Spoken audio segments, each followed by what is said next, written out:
Kanina mo pa hinahanap, ring ng ring di pinapansin. Di masagot mga tawag, baka may iba nang nilalambing. Siya yung tipong babaeng ayaw ang magpabitin. Ako yung trip niyan, lalaki ayaw niya lang aminin. Nag-aalang ang pangako nung una, baka magalit BF niya. Kaya tinanong inalam ko. Yo! Ako si Zaki at eto na naman ang panibagong episode ng Zaki Reacts. Papanoorin natin ngayon ay MP3 versus ang MC na paborito ni Boss Arik, K-Ram. Siyempre expect nyo na comedy to pag nandyan si K-Ram at merong mga gusto sumapak sa kanya na si Boss Arik. Kaya hindi ko napapatagalin pa, umpisahan na natin agad. Parang ang labo. Okay, Rijo from Manila, siyempre Babe Stock. Let's go!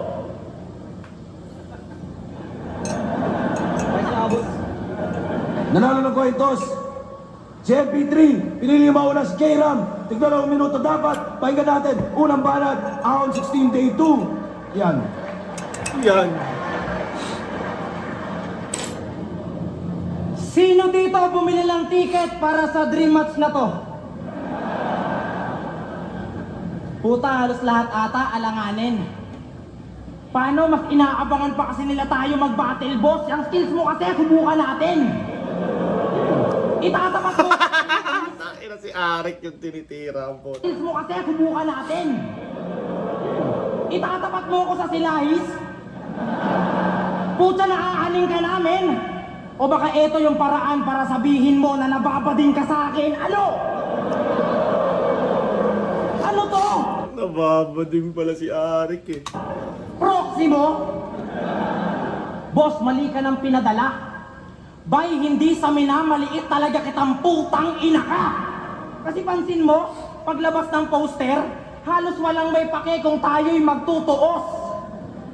95% sa mga yan nag-aabang lang kung paano kuwawalang yain to si boss.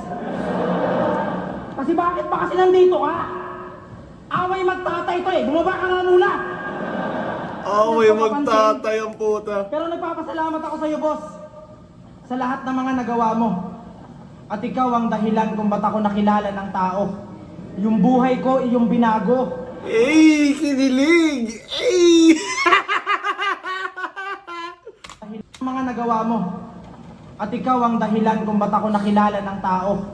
Yung buhay ko, yung binago. Dami na kinilig si Boss Arik.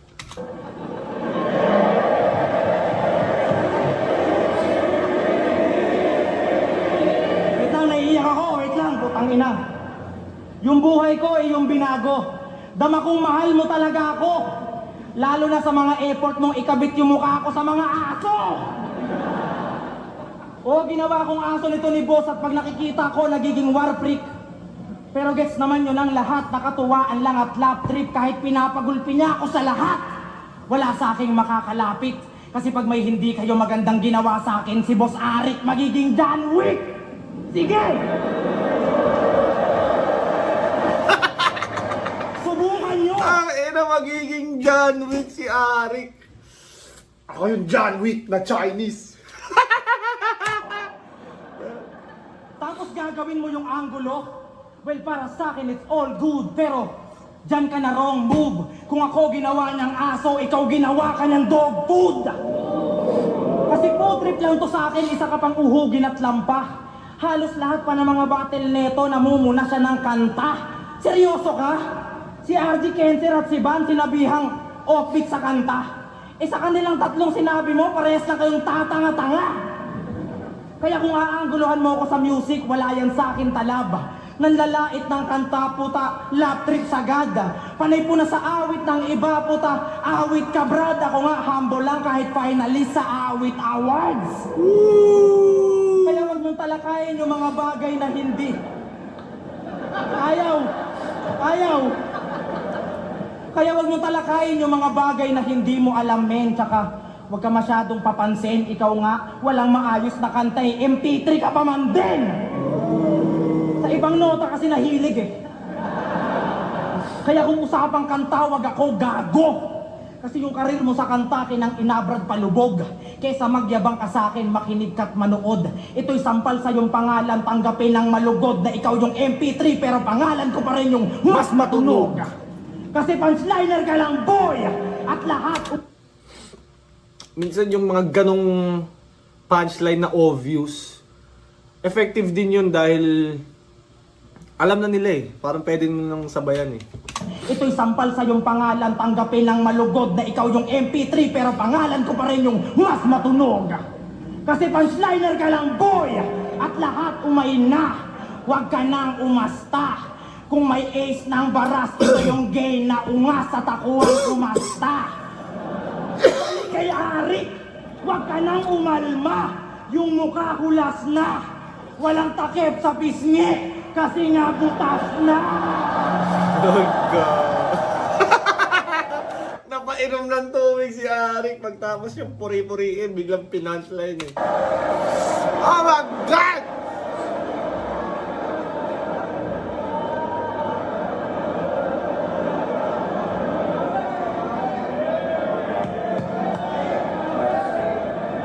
Tangin na para kay MP3 naman, parang tangin na hindi naman ako yung binatel talaga ng ano eh. Parang siguro konti lang yung lines na para kay MP3 talaga, puro kay Arik karamihan. Parang si K-Ram yung mode niya, hindi siya naka-killer mode. Pero maganda yung performance niya. Pero hindi siya parang talagang gusto niyang bakbakan si MP3, hindi. Gusto niyang mag-perform ng maganda. Dahil kung makikita mo sa mga performance ni K-Ram, madalas may mga stutter, parang nantitrip lang. Pero ito, hindi siya sobrang nakatutok kay MP3 yung atake. Pero makikita mong pinaghandaan niya yung performance niya talaga for the entertainment part. Tinitira pa si boss nitong bobo na ayasib. Tigilan mo yung Klong, yung TF natin nanganganib. Pero Klong, kumusta na?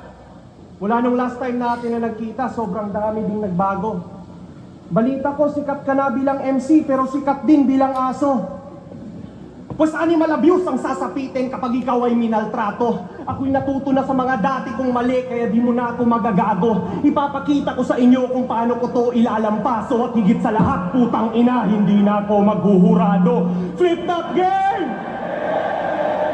Hindi na siya maghuhurado. Ina traumatic experience siguro yung para kay MP3, no? Binash ka ng buong Pilipinas dahil sa judging mo. Round 1 mo sa isa buhay. Si Cancer na walang round 1. Pues maghanap ka na ng shelter. Tang ina, ikay panis sa round 1 ko na walang cancer. Anong akala mo? Ako'y makakaranas ng kaba kasi yung style mo ang kulit? Na baka yung bars mo ang lupet? Ulul, araw-araw akong minumura nung September, mas takot akong mag-judge ulit. Oo, sobrang pangit ng simula ng taon ko, naging off pa sa start. Nung laban ko kay Crip na wala ng ilaw, I was lost in the dark. Pero nung sinabi siya makakalaban, mga thoughts ay nag-spark. So when I take this dog out, it's a walk in the park. Pero paborito daw siya ni boss. Bias ang puta. Paaway-away pa sa Facebook pero nakakaduda mga repa. Ba't nung kumuha ka ng TF Tol, nahuli ko si Arik sa ilalim ng lamesa? Sabi niyo may nahulog lang na ballpen. Ay na magchuchupahan pala. Sabi niyo may nahulog lang na ballpen, pero kitang-kita sa mukha. Panginang battle MC yan, nagpapa-TF ng tsupa. Kaya pala laging may laban kahit corny ang hinahain at bitbit. Kasi may relasyon lang nabuo na di maamin ang lintik. Nagsusubuan kayo ni Arik, pero di na shocking marinig kasi binabago na yung aso kinakain ng incheck.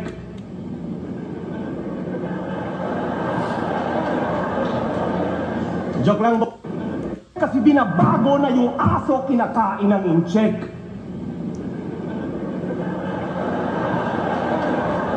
Di mo alam kung insulto, racist bars o ano eh.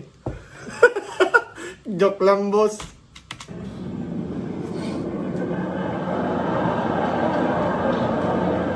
Joke lang, boss. Pero di, sip-sip talaga yan.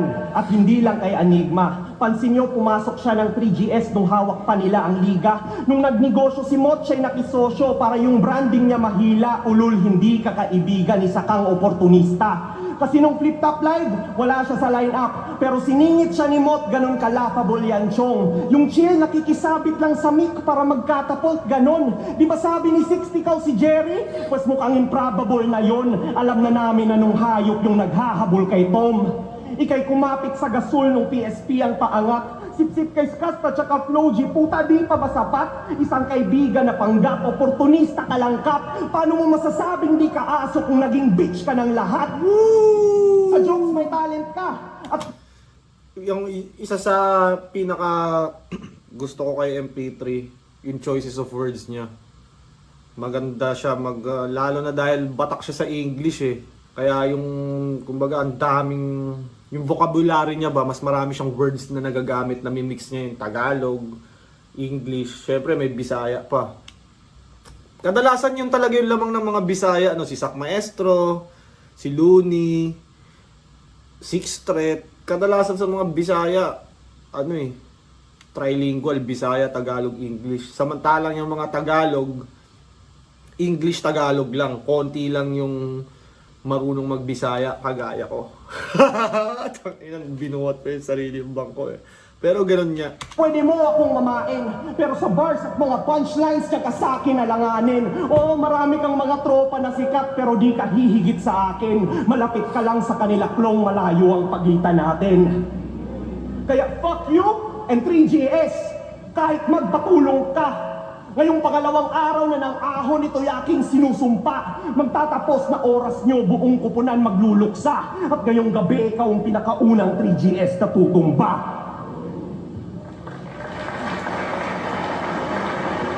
Tinulugan si MP3.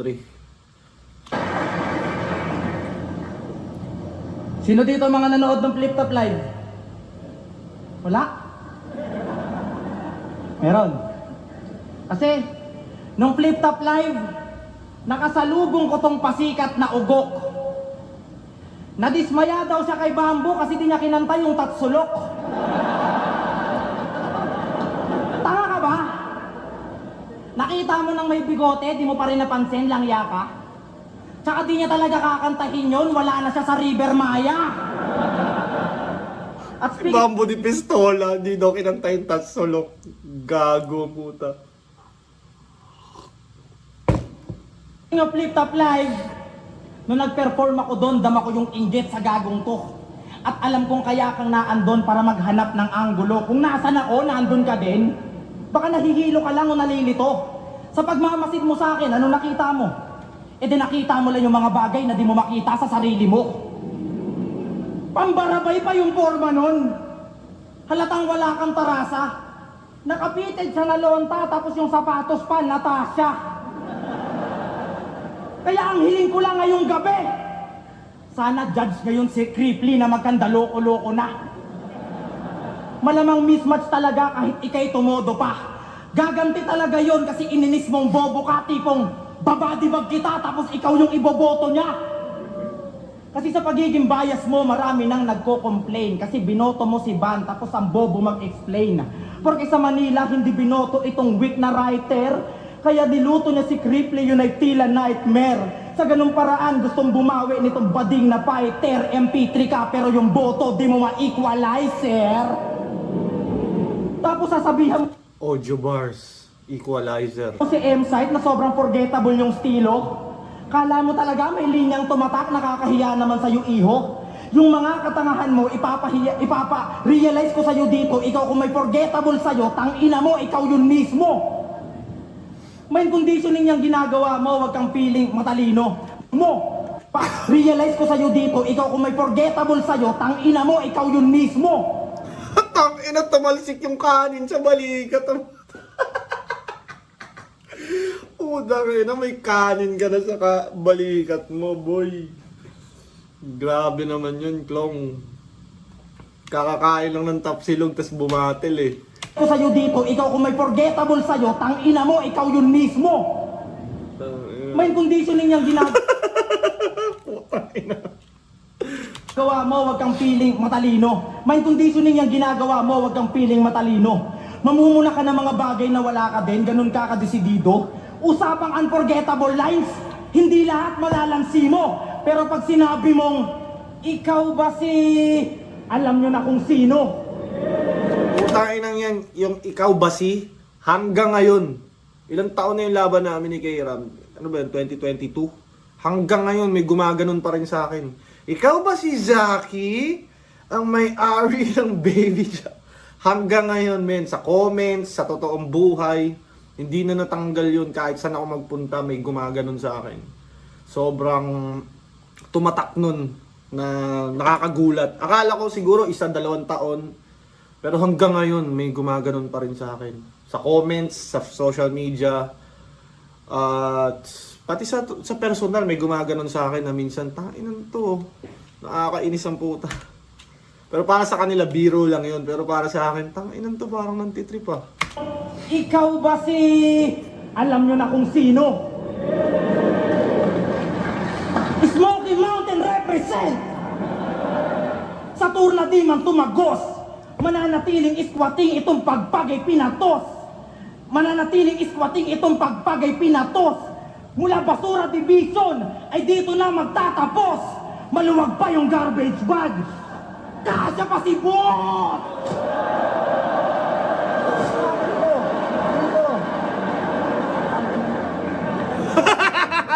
Tangina, binabawian si Arik sa lahat ng mga pananakit niya sa ano. Kay Kayram. Siyempre, di pwede mag-react si Arik dyan eh. Kalma, kalma. Magaling daw siya mag-basketball. Pag nag-crossover, nakakabali daw ng ligaments iba. Eh nakakalusot ka lang naman kila Kuya Dennis at Papa Benji kasi madulas itikasent nila. Di ba? Buti pa si ako. Okay naman yung mga jokes ni MP3. Ewan ko bakit hindi sila masyadong nagre-react sa kanya. Ewan ko. Pero di ba madulas yung efficacent nila. Arik pag dumipensa, yan ang tunay na magaling. Kahit wala kang bola na dala, di ba sinusupalpal ka pa rin? Pero magaling talaga yan si Klong. Sobrang daming mga moves, tinry niya at pinractice. May in and out at left to right, napaka-wild ng antics. Pero ang paborito ko talaga sa style niya na ang high risk ay yung pambababae niya, behind the back ni Irish. Ano? Di mo yan matatanggi kasi magkasama tayo no ni Pistol. Grabe pagsabog. Pinasok niya Ano, mahirap pala mang babae pagkasama si MP3 no, ia-angle sa battle. to ni Pistol. Grabe pagsabog. Pinasok niya pati tamod. Pinasikatan niya kami ng benefits kapag baog. Ay na only cream pie yun. Grabe pagsabog. Pinasok niya pati tamod. Pinasikatan niya kami ng benefits kapag baog. Pero seryoso tol, maganda naman si Irish, pero ba't mo tinotroma? Mas masarap pa talaga ang cooking kapag yung babae di mo jowa. At para mapanindigan pagiging bowler, kailangan merong binubola. Buti na lang iniwan ka na niya, at for the best na lang din ata. Kasi tumatanda na rin si Irish, kailangan niya maging malaya. Kasi aanhin niya yung mga behind the back mo at mga spin move na hinasa. Kung yung between the legs mo tol, di naman nakakabuo ng bata. Tangina, mapipressure na si Kayram. Tangina, mag-aanak na nga ako, tinatawag akong baog eh. Kaya you stay sa temptation. I-maintain yung label mo, fake imitation, at magpaka-next na sinyo ka na lang kasi wala ka ng next generation. Pero bilang pambawi, bubuntisin ko din yung mama mong si Edna tol, wala ng planning-planning. Ititrisam ko yung mga lola mong may menopause, puta sibak din sila sa akin. Yung kapatid mo si Marie kakantutin habang sa sahig siya'y nakaplanking. At yung family tree mo naman tol ang gagawin kong punong saging. Ako na yung nagpakasalbahe kasi alam kong di mo magawa. Sa akin di ka nabanta, natrap ka sa sarili mong kahon at di ka na nakawala. Kaya habang ako yung nagpapaulan, ikaw yung masasalanta. Ika'y asong nakakulong sa lagpastao na baha. Shit. Ano? Tangina, asong nakakulong sa lagpas tao na baha. Tangin nga, kada may sakuna, mga bagyo, mga ganon, laging nakakalimutan yung mga pets. Minsan sa kulungan makikita mo, bloated na, hindi man lang binigbigyan ng chance makatakas sa cage, masave yung sarili nila. Kung iiwan mo man, at least pakawalan mo man lang sa cage, di ba? Pero yun nga, mga Pilipino, minsan talaga mga mga bobo eh. Kawawa tuloy yung mga aso. Sumasakit naman, mas may masasakit pa dyan. Di ka masasagip ng fans. Walang magagawa si Ari kung di tatapik na lang. Ibang version na tutol, di na nakakaligtaan. Di ka namamalikmatang. Ito yung, fuck that. Ayokong sumunod sa mga trip nilang ganon. Wala tong linyang patapon. Ibahin niyo ako sa mga tanga na magzuzoro paro di ngayon. Kasi sumaklolo man si Honcho at ang lobo sa aning. Walang modo na yung tono at yung thoughts ko malagim. From Rapolo nakatodo, nakaholo pa ang scheme at mga combo naka-auto ngayon moto sa lagin. Dito sequel dun kay GL dapat pronto patayin. At ayoko makisosyo sa gusto ko na gawin. Nakapondo na yung bolo 38 at patalim. Isusolo ko tong bobo, walang zorong darating.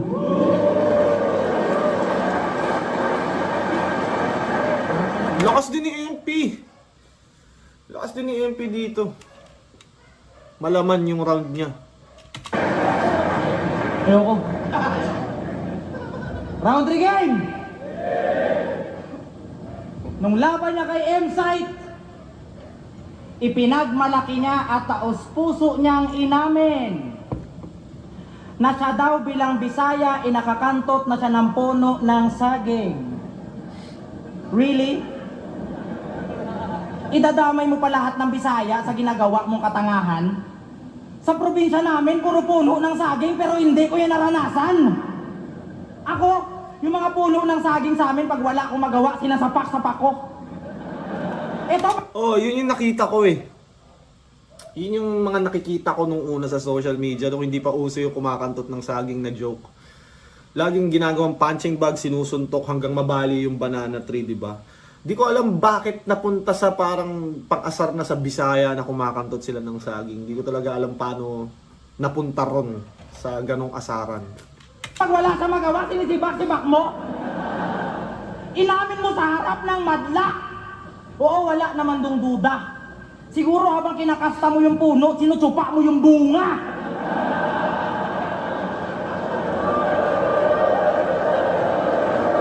Kaya ka binabas eh. Hindi dahil sa patanga-tanga mo na judging. Kasi minsan yung boto niya na kay J Black. Minsan yung boto niya na kay Van. Minsan yung boto niya na sa puno ng saging.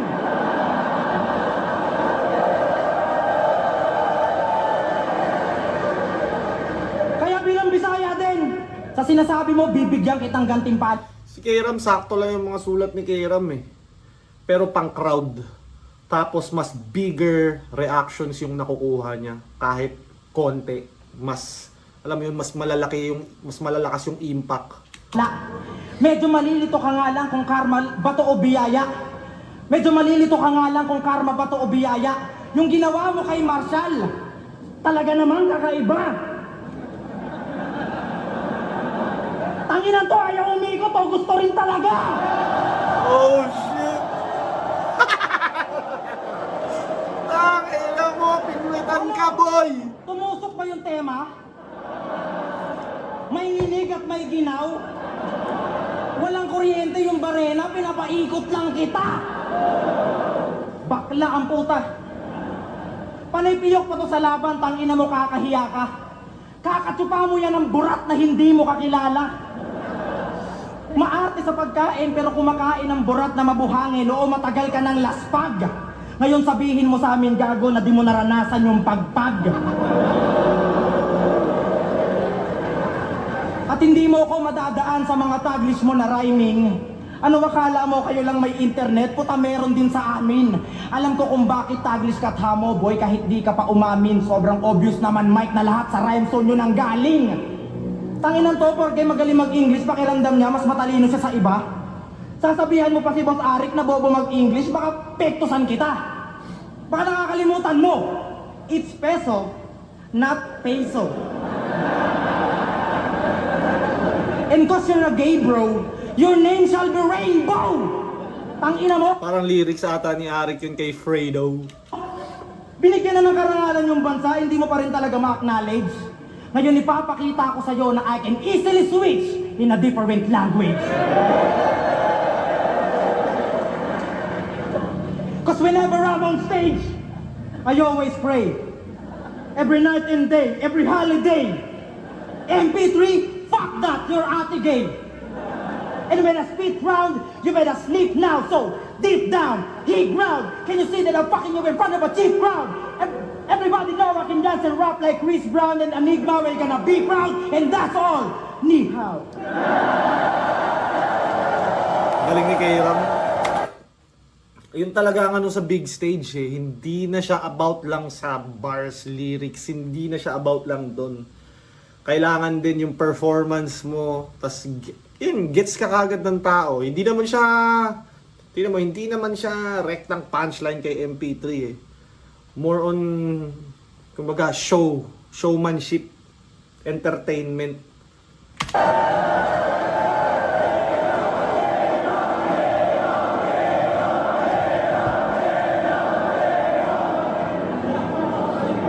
Tangina.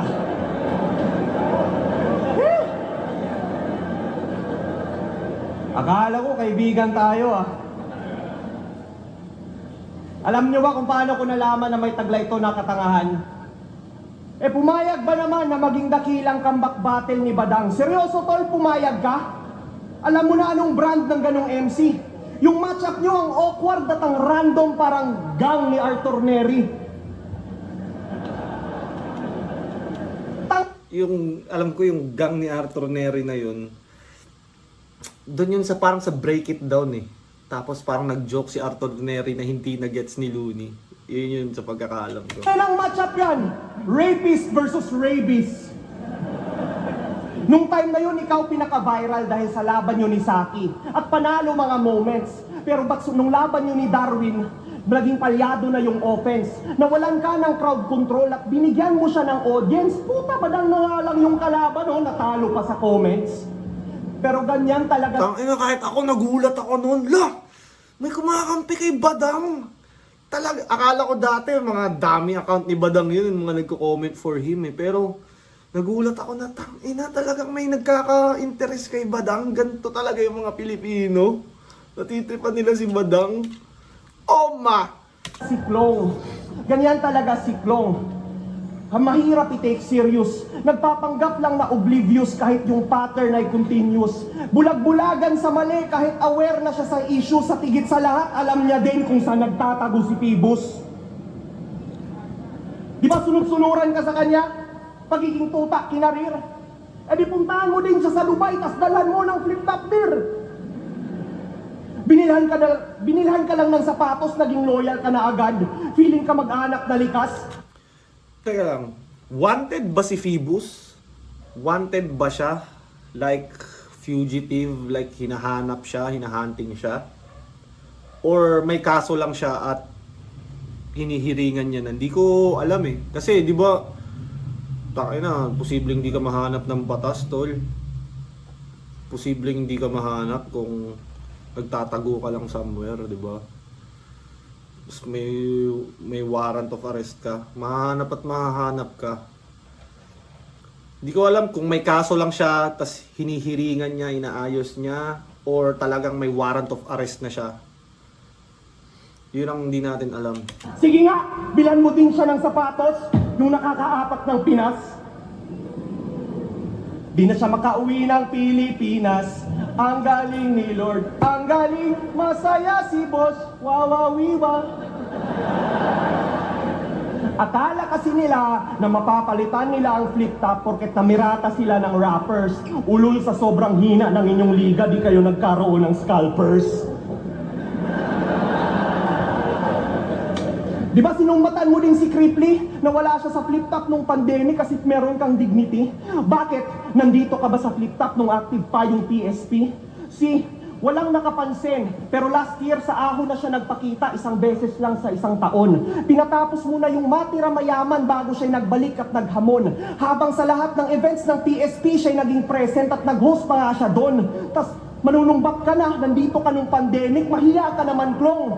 Mahiya ka sa ensing bumabiyahe para lamang manood, sariling gasto ko pa yon. Habang ikay sunod-sunuran lang sa kaibigan mong kampyon. Kung ba't maraming di lumaban nung pandemic, maraming valid na rason. Habang ang dahilan mo lang kung ba't nandito kay wala ng PSP ngayon. Shit! Pero ipagpatuloy mo lang yan. Kung sa ibang league ka nalalaban, kilala mo na din si Arik. Di ka pinagbabawalan. Kasi naiintindihan na namin ang sanhi ng iyong galawan. Walang nakakagulat sa squatting na palipat-lipat ng tahanan. Kaya sana nagets nyo na yung punto at tumatak sa utak nyo. Di nyo to maaasahan. Garapal at kupal to. Kaya boss, mission accomplished. Yung mga lines na itulak ko, sana nabigyan ko ng hustisya yung mga rounds na sinulat mo.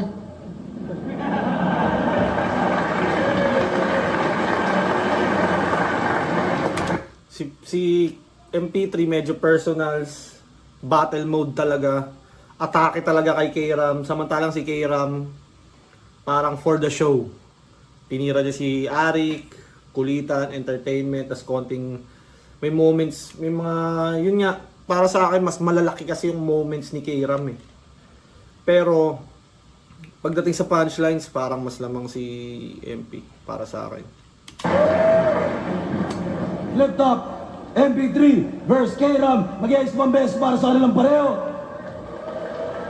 Pwede rin hindi. 5-0, ang boto ng hurado. Boto lang ng hurado. Mag-i-ice tayo lahat para kay K-Ram. Yo, gusto ko pasalamatan na Madam Erlene na naandyan, si Boss Russell Campania, syempre si Boss JP, maraming salamat palagi. Bill Jokes Floating Around Manila, Boss Arik, love you. Yeah, shoutouts kay Ma'am Erlene Xiao, Vince Ivan Rajay, Alfred Kang, JJ Arana, Bart Peñalosa, Calvin Calderon, Pidot Cagas, Julian Luzada, Pico Arana, JC Di Makulangan, Paul Tia, Mark Espihon, Leander Espihon, Herman Espihon, Dave Ganot Minceler, Cafe Stoke, Adrian Artion at PJ Clisho. Yo, what up, Pinik nga ba? Anyways, magandang battle siya, entertaining. Parang bumalik ulit yung K-Ram na preparado, kaya nakakatuwa panoorin. Si MP3, gumaling din eh. Gumaling din kumpara sa mas malinis, kumpara sa mga dati niyang performance, di ba? Walang stutter, walang errors. Pero yun nga, parang mas, feeling ko, mas nagmatter dito yung crowd reaction. Yung mga big moments na nagagawa ni K-Ram. Yun yung kumbaga parang natatabunan niya si MP3 every time eh. Pero kung sa pagiging lyrical, technical, mas lamang si MP3 para sa akin. Parang, yun nga, syempre pag ganito flip top crowd, mas lamang talaga yung kung kanino humihiyaw yung tao eh. Yung ko siya na-gets na hindi siya pagalingan lang ng bars. Kailangan mas maraming hiyaw sa'yo. Kasi, although alam ko naman na hindi lahat doon bumabase, pero kadalasan ang nananalo is kung sino yung hinihiyawan talaga madalas. At yeah, ano pa bang pwede kong sabihin? Wala na akong pwedeng sabihin. May battle ako sa Bicol. Mag-e-enjoy tayo doon. Mantitrip tayo doon sa Bicol. At ano pa ba? Kita-kits, Bicol. And shout out Crown Manila, Baby Jack Apparel at sa mga kung sino pang brand na sumusuporta sa akin. Palagi nyong i-remember, I love you all.